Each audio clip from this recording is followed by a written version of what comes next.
तो बच्चों आज की क्लास में हम लोग स्टार्ट करेंगे law of diminishing marginal utility के साथ। तो एक्चुअल में ये बहुत सिंपल सी चीज है, कॉमन सेंस है। जैसे जैसे देखो, अब मैंने आपको लास्ट क्लास में चॉकलेट्स का एग्जांपल दिया, आइसक्रीम का एग्जांपल दिया। मैंने आपको बताया अगर आप चॉकलेट को पहली चॉकलेट खाओगे वो सबसे ज्यादा सेटिस्फैक्शन देगा, दूसरी चॉकलेट खाओगे थोड़ी कम सेटिस्फैक्शन देगा। ऐसी जितना आप खाते जाओगे, जितना मोर एंड मोर यूनिट्स आप एक कमोडिटी की लेते जाओगे, तो हर अगली यूनिट की जो क्या कहते हैं यूटिलिटी है ना, वो कम होती जाएगी आपकी। ठीक है, तो इसी चीज को जब मैं इंग्लिश में लिख दूंगा तो मैं उसको बोल दूंगा law of diminishing marginal utility. Now what does this state? It states that as we consume more and more units of a commodity, the utility derived from each successive unit goes on decreasing. जैसे आपने first chocolate खाई तो 20 utils मिले आपको utility, second chocolate पे वो 16 हो गए, थर्ड चॉकलेट पे मानो 12 हो गई, नेक्स्ट पे। मतलब ये देख रहे हो आप, हर एक सक्सेसिव जो आप खा रहे हो ना उसकी यूटिलिटी कम हो जा रही है। और एक पॉइंट ऐसा आएगा कि आप क्या कहते हैं, उसको डिसलाइक करने लग जाओगे कि आप क्या कहोगे कि भाई मुझे नहीं खानी, मैं अगर ये खा लूंगा तो मैं तो डिससेटिस्फाई हो जाऊंगा। एक्चुअली सेटिस्फैक्शन तो भूल जाओ, डिससेटिस्फैक्शन। तो ऐसा है। तो ये इसीलिए इसको बोलते हैं हम law of diminishing marginal utility. अगर आपको याद हो, आपने ग्राफ पढ़ाया भी, मार्जिनल यूटिलिटी वाला आपको ग्राफ पढ़ाया था, उसको याद करो आपने लास्ट क्लास में कैसा ग्राफ बनाया था। मार्जिनल यूटिलिटी का एक ऐसे स्ट्रेट लाइन थी, फिर ये वाली स्ट्रेट लाइन बनाई थी और ये नेगेटिव में भी जा रही थी। तो आप देख रहे हो ये डिक्रीज हो रही है जैसे आप क्वांटिटी को बढ़ा रहे हो। यहाँ पे क्वांटिटी लिखी थी चॉकलेट की या आइसक्रीम की, यहाँ पे देखो ये जैसे जैसे आप इधर चल रहे हो तो ये देख रहे हो डिक्रीज हो जा रही है, ये आपकी मार्जिनल यूटिलिटी है। तो ये नीचे क्यों जा रही है, इसका रीजन यही है, law of diminishing marginal utility. इसीलिए इसका नाम डिमिनिशिंग रखा है। डिमिनिशिंग मतलब कम होना, तो ये कम होते हुए चली। बट क्या ये बिल्कुल ट्रू चीज है, ऐसे ही प्रैक्टिकल है? देखो ऐसा जरूरी नहीं है। कुछ प्रोडक्ट्स आप बोल सकते हो कि सर ये क्या कहते हैं फर्स्ट टाइम मैंने कंज्यूम किया तो क्या इतनी सेटिस्फैक्शन नहीं मिली, बट मैंने नेक्स्ट टाइम कंज्यूम किया तो और सेटिस्फैक्शन मिली, मेरा और पीने और खाने का मन किया या पीने का मन किया। तो काफी बच्चे इसको अल्कोहल से जोड़ देते हैं कि लाइक फर्स्ट लिया तो इतना मजा नहीं आया, नेक्स्ट ऐसे। मतलब काफी सारे आइटम्स होते हैं जिसको हम बढ़ाते रहते हैं, तो क्या कहते हैं उसकी यूटिलिटी और बढ़ती रहती है। काफियों के लिए पढ़ाई भी होती है, स्टार्टिंग में पढ़ते हैं तो कम मजा, और ज्यादा पढ़ते हैं तो और ज्यादा मजा आने लगता है, और यूटिलिटी लगती है उसकी और यूटिलिटी। तो वो सारी चीजें आप सोचोगे कि सर यहाँ नहीं लग रही वो चीजें फिट कह रहे हो, तो बिल्कुल ठीक कह रहे हो, वो चीज यहाँ पे फिट नहीं हो रही। इसीलिए इसको ट्रू करने के लिए हमने कुछ अजम्पशंस लिए हैं कि हमने कुछ चीजें अज्यूम करी हुई हैं, तभी ये लॉ क्या कहते हैं फुलफिल हमारा होता है, तभी ये लॉ हमारा माना जाता है कि ट्रू है। वो अजम्पशंस मैं अब आपको कराता हूँ। अब हम लोग पढ़ेंगे हम कौन कौन सी अजम्पशंस यहाँ पे लेके चलते हैं लॉ ऑफ मार्जिनल यूटिलिटी के लिए। तो यहाँ पे पहली जो अजम्पशन है वो सिंपल है, कार्डिनल मेजरमेंट ऑफ यूटिलिटी में ही ये पॉसिबल है। रीजन, आप बेटा ग्राफ जो बना रहे हो ग्राफ पे नंबर ही तो लिखते हो, यहाँ पे मार्जिनल यूटिलिटी नंबर में तो लिखते हो। अगर मान लो नंबर ही आपको बोला ही नहीं है कि भाई कि 10 यूटिल्स है 20 यूटिल्स है, अगर ये नंबर्स आपके पास अवेलेबल नहीं है तो ग्राफ क्या ही बनेगा, ग्राफ नहीं बनेगा। तो आप ये कैसे बताओगे law of diminishing marginal utility को प्रूफ कैसे कर दोगे ग्राफ में? ऐसा तो पॉसिबल नहीं हो पाएगा। तो इसीलिए ये जो है आपकी पहली अजम्पशन, हम ये मान के चलते हैं कि जो हमारी मेजरमेंट ऑफ यूटिलिटी है वो कार्डिनल है, that is utility is expressed in quantitative terms, जो कि हम यूटिल्स बोलते हैं। दूसरा ये है कि यूटिलिटी को हम ना मॉनेटरी मेजरमेंट में भी लेके जा सकते हैं। फॉर एग्जांपल मैं आपको आइसक्रीम का बोला था, तो आप फर्स्ट आइसक्रीम खाने के लिए पैसे खर्च करोगे, लेकिन सेकंड आइसक्रीम के लिए आपका मन करेगा यार मैं इतने पैसे ना खर्च करूं जितने मैंने फर्स्ट में किए, क्योंकि फर्स्ट आइसक्रीम में आपको ज्यादा सेटिस्फैक्शन मिली, कम अगली वाले में कम, तो आप बहुत कम वो होंगे कि आपको पैसे क्या कहते हैं कम खर्च करोगे। तो ऐसी एक केस ले लो कि जब आपकी नेगेटिव मार्जिनल यूटिलिटी जाए तो आप पता क्या बोलोगे, भाई तुम मुझसे पैसे ले लो, मैं नहीं खा रही ये चीज या मैं नहीं खा रहा ये चीज। तो ऐसी भी सिचुएशन जब आएगी जब नेगेटिव मार्जिनल यूटिलिटी हो जाएगी। ठीक है, तो मॉनिटरी मेजरमेंट ऑफ यूटिलिटी भी है कि हम आप इसको क्या कहते हैं मॉनेटरी टर्म्स में भी हम मेजर कर सकते हैं। This is the second one. अब यहाँ पे एक बहुत अच्छी चीज बताइए, कंजम्पशन ऑफ रीजनेबल क्वांटिटी। बेटा रीजनेबल क्वांटिटी का मतलब यहाँ पे देखो मैं आपको बताता हूँ। अब एक एग्जाम्पल लेते हैं पानी का। एक गिलास पानी है, इसमें मैंने पूरा पानी भर दिया और मैंने आपको बोला कि भाई पहला ग्लास पियो।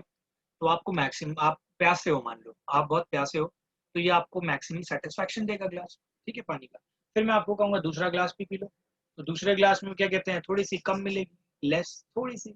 फिर तीसरा ग्लास, फिर आपका यहाँ पे पेट भरने लग जाएगा, तो आपको बहुत ही कम सेटिस्फैक्शन मिलेगी। फिर चौथा ग्लास आप उल्टी ना कर दो कहीं, आप उल्टा पे करने को तैयार हो, मुझे इस ग्लास को भाई मुझे मत पिलाओ, तो यहाँ पे MU नेगेटिव चला गया।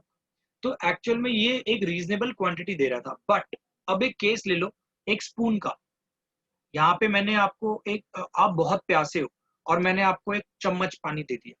भाई वो एक चम्मच जैसी आपकी बॉडी में जाएगा, आपको नेक्स्ट चम्मच की बहुत ज्यादा जिज्ञासा हो जाएगी कि भाई मुझे एक और चम्मच दो। फिर आपकी ये क्या कहते हैं, भूख एक्चुअली यूटिलिटी बढ़ती जाएगी। तो उस केस में तो फिर ये क्या कहते हैं, आपका law of diminishing marginal utility तो फेल हो गया। तो इसीलिए यहाँ पे हम अज्यूम करते हैं कि भाई ऐसा नहीं कि बहुत छोटी सी क्वांटिटी दे दी जाए। अगर आप बहुत स्पून, किसी प्यासे बंदे को एक स्पून दोगे पानी, तो भाई उसकी नेक्स्ट स्पून के लिए बहुत ज्यादा क्या कहते हैं, अगली स्पून में और ज्यादा सेटिस्फाई होगा, फिर उसके अगली में और ज्यादा, तो उसकी यूटिलिटी बढ़ती जाएगी कुछ टाइम तक। तो उस केस में तो ये फेल हो जाएगा। इसीलिए ये केस ना आए, हम लोगों ने क्या डिसाइड करा कि कंजम्पशन ना रीजनेबल क्वांटिटी का होगा। देखो, now the fourth assumption is quite simple, reasonable. Continuous consumption is necessary. For example मैंने आपको चॉकलेट का केस दिया था। अगर मैं आपको फर्स्ट चॉकलेट खिलाता हूँ, आपको एक मान लो 20 यूटिल्स की सेटिस्फैक्शन मिलती है। ये चॉकलेट मान लो मैंने आपको सुबह खिलाई, मॉर्निंग, ठीक है। अब मैं आपको क्या कहते हो, कंटिन्यूअसली अगली देने की बजाय मैं आपको इवनिंग में देता हूँ, तो भाई ये भी तो चांसेस है इवनिंग वाली चॉकलेट आपको इससे ज्यादा सेटिस्फैक्शन दे या इतनी ही दे दे। 20 यूटिल्स है या तो 22, क्या पता इवनिंग में ज्यादा मन कर रहा हूँ। तो इसीलिए हम क्या मान के चलते हैं कि भाई कंटिन्यूअसली कंज्यूम करेंगे तभी law of diminishing marginal utility मिलेगा, वरना देखो इस केस में तो बढ़ गया, नहीं हो रहा। तो इसीलिए मैं मॉर्निंग में ही आपको दे रहा हूँ, पहली चॉकलेट दी उसके बाद ही आपको नेक्स्ट चॉकलेट दे दी, फिर वो कम होगी, अगली चॉकलेट और कम हो जाएगी, राइट। तो ये हो गया कंटिन्यूअस कंजम्पशन इज नेसेसरी। अब देखिए नेक्स्ट है नो चेंज इन क्वालिटी। बहुत सिंपल सी चीज है। आप देखो, अगर मैंने आपको क्या कहते हैं आइसक्रीम खिलाई और बेकार से फ्लेवर की आइसक्रीम, ठीक है, फिर क्या कहते हैं मैं नेक्स्ट आइसक्रीम आपको बहुत आपके फेवरेट फ्लेवर की दे देता हूँ, तो उस केस में जो बेकार आइसक्रीम थी वो तो आपने चलो खाई, अब मैं आपको आपकी फेवरेट दे रहा हूँ, फेवरेट दे रहा हूँ, तो ये फेवरेट वाली की नेक्स्ट जो आइसक्रीम दे रहा हूँ इसकी यूटिलिटी आपके लिए बेटा ज्यादा होगी। तो इस केस में भी law of diminishing marginal utility fail हो जाएगा। इसलिए हम अज्यूम करके चलते हैं कि ये सब नहीं चलेगा कि पहले बेकार क्वालिटी दे दी फिर अच्छी क्वालिटी। तो हम कहते हैं कि भाई कोई चेंज नहीं होना चाहिए क्वालिटी के अंदर, क्योंकि अगर क्वालिटी में चेंज हो गया तो भाई यूटिलिटी में भी चेंज हो जाएगा, उसकी सेटिस्फैक्शन में भी चेंज हो जाएगा। तो ये हम अज्यूम करके चलते हैं कि उसकी क्वालिटी में, प्रोडक्ट की क्वालिटी में कोई चेंज नहीं होगा। नेक्स्ट देखो, नेक्स्ट बहुत सिंपल है, रैशनल कंज्यूमर। रैशनल कंज्यूमर मतलब समझदार होना चाहिए, उसको पता होना चाहिए, कहीं वो पागल नहीं हो कि भाई, पागल नहीं होना चाहिए उसको। मतलब रैशनल कंज्यूमर वो होता है जो मेजर करता है, कैलकुलेट करता है, कंपेयर करता है, compares the utility of different commodities and aims at maximising total satisfaction. इसकी डेफिनेशन भी मैं आपको लिखवा देता हूँ। तो here is the definition of rational consumer. तो rational consumer is that consumer who measures, calculates and compares the utilities of different commodities। मतलब उसको comparison आता हो, उसको अपनी choices का तो एटलीस्ट पता हो कि हाँ भाई मुझे ये आइसक्रीम खाने में मजा आ रहा है, ये नहीं, कहीं वो खुद ही कंफ्यूज ना हो, ठीक है। और उसका एम होना चाहिए for maximising its total satisfaction. तो हम मान के चलते हैं कि यहाँ पे कंज्यूमर रैशनल है, और अगर रैशनल इंसान होगा तो उसको फर्स्ट चीज में सबसे ज्यादा सेटिस्फैक्शन मिलेगी, नेक्स्ट में थोड़ी कम, नेक्स्ट में थोड़ी कम, नेक्स्ट में थोड़ी कम, ऐसे चलता है। अब हम करेंगे नेक्स्ट, दैट इज सेवेंथ।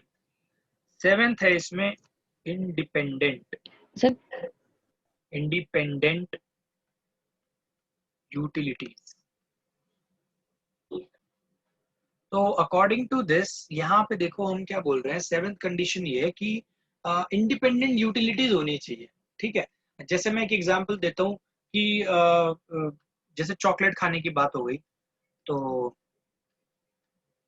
काफी लोग क्या है, एक अपनी चॉइस होती है, उसकी अपनी यूटिलिटी है, लेकिन कुछ लोग क्या होता है कि ना बाहर पीयर प्रेशर से चेंज हो जाते हैं कि दूसरा नहीं खा रहा तो भाई मैं भी नहीं खाऊंगा। ऐसे होते हैं कि भाई वो क्या मेरे बारे में सोचेगा ये, तो उसकी यूटिलिटी उसके लिए कम हो जाएगी। मान लो उसको वैसे बेहद पसंद है बट वो नहीं खाना चाह रहा, तो उसकी यूटिलिटी तो कम हो जाएगी दूसरे के प्रेशर से। तो हम यहाँ पे मान के चलते हैं कि एक बंदे की जो यूटिलिटी है ना, वो दूसरे बंदे की यूटिलिटी के बिल्कुल इंडिपेंडेंट हो। मतलब one person utility is not affected by the utility of second person. तो ये भी एक इंपॉर्टेंट फैक्टर है कि एक की यूटिलिटी दूसरे की यूटिलिटी से अफेक्ट नहीं होनी चाहिए, यानी कि सबकी यूटिलिटीज इंडिपेंडेंट होनी चाहिए। राइट, नेक्स्ट है आपका, अब देखो मार्जिनल यूटिलिटी, एमयू लिखा है, marginal utility of money remains constant. देखो मैं बताता हूँ इसका मतलब। देखो मार्जिनल यूटिलिटी आपको बताता हूँ मैं, मनी की भी होती है। क्योंकि देखो अब इमेजिन कि कोई बंदा अगर 10,000 रुपए कमाता है, ठीक है, अगर उसके पास मान लो 10,000 है खर्च करने के लिए, तो वो आराम से 10,000 खर्च करेगा। बट एक टाइम ऐसा आएगा, मान लो जब उसके पास सिर्फ 2,000 बचे। अब बेटा वो जो है ना मान लो वो पिज्जा खा रहा था यहाँ पे, पिज्जा आराम से खा पा रहा था जब उसके पास 10,000 थे, लेकिन जैसे ही वो अमाउंट 2,000 हो गया, ये मान लो 1,000 बचा, अब वो पिज्जा पे पैसे नहीं खर्च करेगा। ऑल्दो वो खरीद तो सकता है, बट अब वो पैसा उसके लिए ज्यादा कीमती हो गया। यहाँ पे उसके लिए पिज्जा ज्यादा कीमती था, क्योंकि उसके पास यहाँ पे मार्जिनल यूटिलिटी थी ना पैसे की, ये क्या कहते हैं इतनी नहीं थी। बट यहाँ पे मार्जिनल यूटिलिटी पैसे की बेटा बढ़ गई, क्योंकि यहाँ पे पैसा हो गया उसका कम, और जितनी ये चीज कम हो गई तो उसकी यूटिलिटी जो है ना, मार्जिनल यूटिलिटी ऑफ मनी बढ़ गई। तो ये तो होता है प्रैक्टिकल सीन कि जितना हम पैसा खर्च करते रहते हैं, जितना हमारे पास कम बचता रहता है, तो पैसे की यूटिलिटी उतनी ही बढ़ जाती है। हम बहुत सोच समझ के पैसा खर्च करते हैं फिर। तो यहाँ पे हम ये अज्यूम करके चल रहे हैं कि ऐसा कोई केस नहीं बनेगा हमारे में। हमने ये अज्यूम किया कि नहीं भाई उसके पास इनफ मनी है, जिसकी वजह से उसकी जो मार्जिनल यूटिलिटी मनी की है ना, वो चेंज ना हो। ठीक है, तो ये हो गया आपका marginal utility of money remains constant. Next है फिक्स्ड इनकम एंड प्राइसेस। तो हम यहाँ मान के चलते हैं जो कंज्यूमर है ना, उसकी बेटा इनकम सेम रहनी चाहिए, और जो वो कमोडिटी खरीद रहा है उसके प्राइसेस भी सेम रहने चाहिए। तो मान लो अगर उसकी इनकम 1 लाख है, ठीक है, और क्या कहते हैं वो जो गाड़ी खरीद रहा है वो 20,000 की खरीद रहा है। गाड़ी तो वैसे नहीं आती, मैंने एक ऐसी कुछ भी ली, चलो कोई भी प्रोडक्ट खरीद रहा है वो 20,000, तो क्या कहते हैं नेक्स्ट वो 20,000 का खरीदेगा तो थोड़ी कम यूटिलिटी हो जाएगी उसकी, राइट। लेकिन अगर उसकी इनकम मान लो बढ़ गई, 1 लाख की जगह होगी 1 करोड़, अब भाई वो क्या इस गाड़ी को लेगा? नहीं, वो तो चेंज कर लेगा अपनी चॉइस, दूसरी गाड़ी पे चले जाएगा। ओवरऑल कहने का मतलब क्या है, और भी खरीद सकता है, उसकी यूटिलिटी और बढ़ जाएगी। कहेगा नहीं भाई मेरे पास तो एक मर्सिडीज होनी चाहिए, एक मेरे पास दूसरी गाड़ी होनी चाहिए, कार, मतलब वो कार की लाइन लगा देगा। ठीक है, तो वहां पे मार्जिन यूटिलिटी उसकी बढ़ जाएगी। तो वो भी केस उसका नहीं आएगा, आपका क्या कहते हैं law of diminishing margin utility falls हो जाएगा। तो इसीलिए हम मान के चलते हैं कि जो चीज खरीद रहा है उसके प्राइस भी सेम रहने चाहिए, और उसकी इनकम भी फिक्स रहनी चाहिए। ठीक है, तो ये हो गया। मैं एक एग्जांपल और दे देता हूँ, जैसे चॉकलेट का ही बोल रहा हूँ मैं। मान लो आपने 1,000 रुपए की चॉकलेट खाई है फर्स्ट, ठीक है, इसकी यूटिलिटी आपको मिल रही है 20। अब आपकी अगर मैं चॉकलेट बेटा अगली कर दूंगा ना, क्या कहते हैं 200 रुपए की, तो जरूर आप खा लोगे इसको। आप 200 कहोगे अच्छा 200 रुपए की, इसकी यूटिलिटी आपके लिए बेशक 22 हो जाएगी। अच्छा आप कहोगे अच्छा यार प्राइस बड़े कम हो गए, मैं तो और ले लेता हूँ। तो आप और खरीद लोगे, अगर ये 100 रुपए की हो गया और खरीद लोगे, तो यूटिलिटी तो बढ़े जा रही है इसकी। तो इसीलिए हमने प्राइस को भी कांस्टेंट कर दिया। तो ये भी एक अजम्पशन हो गई इसकी, कि हम मान के चल रहे हैं कि प्राइस फिक्स है और इनकम भी फिक्स है। और लास्ट जो है इसके अंदर जो अजम्पशन है वो है परफेक्ट नॉलेज। देखो जो ये वर्ड है, क्या कहते हैं, आप इसी से समझ जाओगे कि ये परफेक्ट नॉलेज क्या है। It is assumed that the consumer knows the different goods on which his income can be spent and the utility that he is likely to get out of such compensation. मतलब क्या हुआ इसका, जो consumer है ना उसके पास perfect knowledge है, सारी चॉइसेस अवेलेबल जो है उसके पास उसकी, ऐसा नहीं है कि वो उसको पता ना हो किसी चीज के बारे में। तो मतलब हम मान के चलते हैं कि कंज्यूमर को अच्छे से पता है कि वो चॉकलेट खा रहा है, कौन सी चॉकलेट खा रहा है, कितने की खा रहा है, उसको ये भी पता है कि भाई बाहर दूसरी और महंगी चॉकलेट मिलती है तो वो नहीं खाना चाहता। तो मतलब he is well aware, he is having a perfect knowledge of the product he is having. तो ये हो गई आपकी सारी assumptions of law of diminishing marginal utility. अब मैं यहाँ पे आपको कुछ चीजें बताना चाहता हूँ। यहाँ पे देखो, अगर क्वेश्चन आता है diagrammatic explanation of law of DMU, DMU मतलब डिमिनिशिंग मार्जिनल यूटिलिटी। तो आपको पता है डायग्राम क्या बनाना है, जो मैंने आपको वो मार्जिनल यूटिलिटी का और क्वांटिटी का यहाँ पे यूनिट्स ऑफ चॉकलेट जो लिखवाया था, ये वाला यही डायग्राम सेम लगेगा। ये डिक्रीजिंग लाइन जो है ना, डाउनवर्ड स्लोपिंग, ये डाउनवर्ड स्लोपिंग लाइन है। यही line law of marginal utility को एक डायग्रामेटिक वे में एक्सप्लेन कर रही है। तो यही डायग्राम आप सेम का सेम बना देना, मैं उसको फिर से नहीं बना के दिखा रहा। ठीक है, तो ऑल्दो यहाँ पे काफी सारे डिसएडवांटेजेस हैं, तो लेकिन कुछ है आपके क्या कहते हैं प्रॉब्लम्स हैं, एक तरह से प्रॉब्लम्स विद या डीमेरिट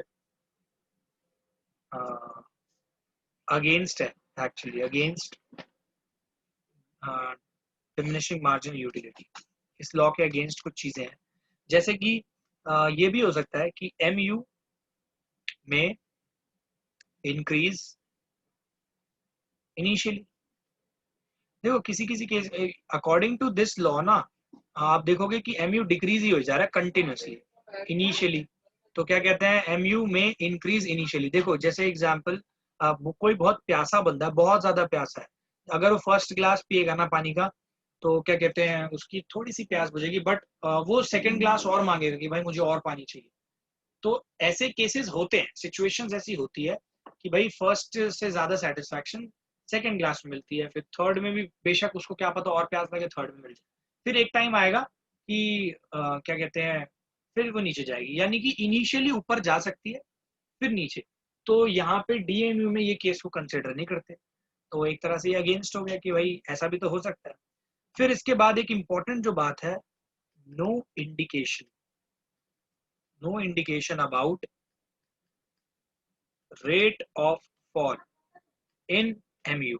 देखो मार्जिनल यूटिलिटी का जो लॉ है ना, diminishing law of marginal utility, diminishing marginal utility का जो लॉ है, इसमें आपको ये तो बता दिया लॉ में कि जो आपकी एमयू है यानी मार्जिनल यूटिलिटी वो कंटिन्यूसली फॉल हो रही है, बट किस रेट से फॉल हो रही है ना, इसका नहीं बताया कि ज्यादा तेज फॉल होगी या कम तेज फॉल होगी। तो it just states that MU falls with increasing consumption of commodity, और ये आपको स्पेसिफाई नहीं करता स्लो या fast rate, whether it declines at a uniform rate or a variable rate। तो यहाँ पे आप लिख सकते हो it does not specify the rate of fall। ठीक है, no indication rate of fall आपको यहाँ पे सेटिस्फाई, यही एक ही लाइन है ऊपर की जो मैंने लिख दी, this is the same, it does not satisfy the rate of fall. ठीक है, तो ये है आपका law of diminishing marginal utility के बारे में। यहाँ पे एक चीज और जान लो, इनको ना इसको अदर नेम से भी बोला जाता है। अदर नेम्स इसके मैं आपको बता देता हूँ क्या क्या है, कभी आ जाए। इसको बोलते हैं fundamental fundamental law of satisfaction,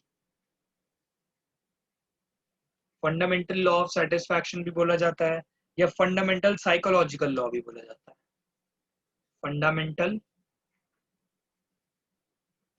psychological law भी बोला जाता है। तो ये है आपका आज की क्लास में जो मैंने कराया है law of diminishing marginal utility से रिलेटेड। ये सारा था आपका आज की क्लास। तो बच्चों आज की क्लास में सिर्फ इतना ही। अगर आपको वीडियो अच्छा लगा हो please share it with your friends. अगर आप चैनल पे फर्स्ट टाइम आए हो please hit on the like button and subscribe to our channel. And मिलते हैं नेक्स्ट वीडियो में, तब तक के लिए thanks for watching your classes.